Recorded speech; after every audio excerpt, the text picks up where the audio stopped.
గేదెలు ఎన్ని రంగులో ఉన్నా పాలు ఒకటి, పాలు మటుకు తెల్లగానే ఉంటాయి. గేదెల్లో చాలా రంగులు ఉంటాయి, అలా ఆవుల్లో కూడా చాలా రంగులు ఉంటాయి, కానీ పాలు మటుకు తెల్లగానే ఉంటాయి. అలా గురువులు రకరకాలుగా ఎవరి నోటంతా ఏం చెప్పినా, ఆ గురువుల ప్రవర్తన ఎలా ఉన్నా వాళ్ళ ప్రారంభాన్ని బట్టి గురువు యొక్క ప్రారంభం అది కూడా ఉంటుంది. అది అందుచేత వాళ్ళు చెప్పేది మటుకు జ్ఞానం. రామకృష్ణుడు చెప్పనివ్వండి, వశిష్ఠుడు చెప్పనివ్వండి, లేకపోతే రమణుడు చెప్పనివ్వండి, మరొకరు చెప్పనివ్వండి, వాళ్ళు చెప్పే పద్ధతిలో తేడా ఉండవచ్చు. ఆ ఎక్స్ప్రెషన్, ఆ రిటర్న్ ఎక్స్ప్రెషన్, ఆ స్పోకెన్ ఎక్స్ప్రెషన్, అందులో తేడా ఉండొచ్చు. కానీ సబ్జెక్ట్ ఒకటి జ్ఞానం గురించే చెప్తారు, జ్ఞానం గురించే చెప్తారు వాళ్ళు. అంచేత వాళ్ళకి అది భగవాన్ చెప్పారు, ఏనుగు ఒక్క సింహానికి తప్పించి దేనికి జడవదని. ఏనుగు చాలా బలమైన జంతువు, ఒక సింహానికి తప్పించి ఎవరికీ గడవదు ఏనుగని. అలాగే ఒక గురువు అనుగ్రహానికి మనస్సు అని ఏనుగు అదుపులోకి వస్తుంది, లొంగుబాటులోకి వస్తుంది, కానీ ఇతర సాధ్యం కాదని.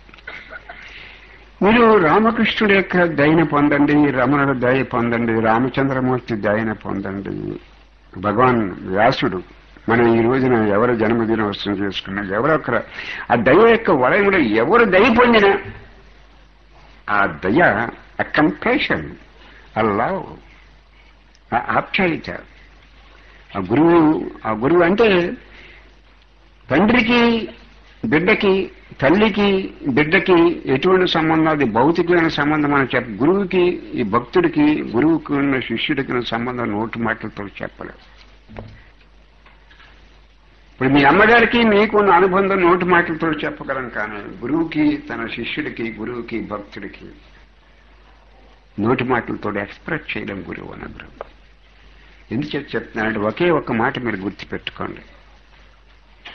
గురువు దయ ఒక్కసారి మీకు కలిగిందే, ఇప్పుడు మన శరీరం చనిపోయిన తర్వాత మన బంధువులతోటి కానీ మన స్నేహితులతోటి కానీ ఈ సంబంధం ఉండదు. శరీరంలో ఉన్న ప్రాణం బయటకు వెళ్ళిపోయిందంటే మన బంధువులతోటి కానీ, మన పరిసరాలతోటి కానీ, మన స్నేహితులతోటి కానీ, మన విరోధులతోటి కానీ ఏమీ సంబంధం ఉండదు. ఒక గురువుతోటి మటుకే సంబంధం కంటిన్యూ అవుతాం. అంటే గురువు యొక్క దయ. ఇప్పుడు మనం పాలకొల్లో రైల్లో కూర్చున్నామంటే ఒక గంట వెనక ముందో తీసుకెళ్లి సికింద్రాబాద్ స్టేషన్లో పడేస్తుంది ట్రైన్. ఏదైనా లేట్ వచ్చు, వర్షాలు కురవటంలో, మరొక కురవటంలో, క్రాసింగ్స్ ఎక్కువ ఉండటం లేట్ అవ్వచ్చు. అదే అసలు గురువు దయ మీకు కలిగిందే, గురువు అనుగ్రహం మీకు కలిగిందే, మీకు మోక్షం 100% వచ్చి తీరుతుంది. అందరూ సంతోషంగా.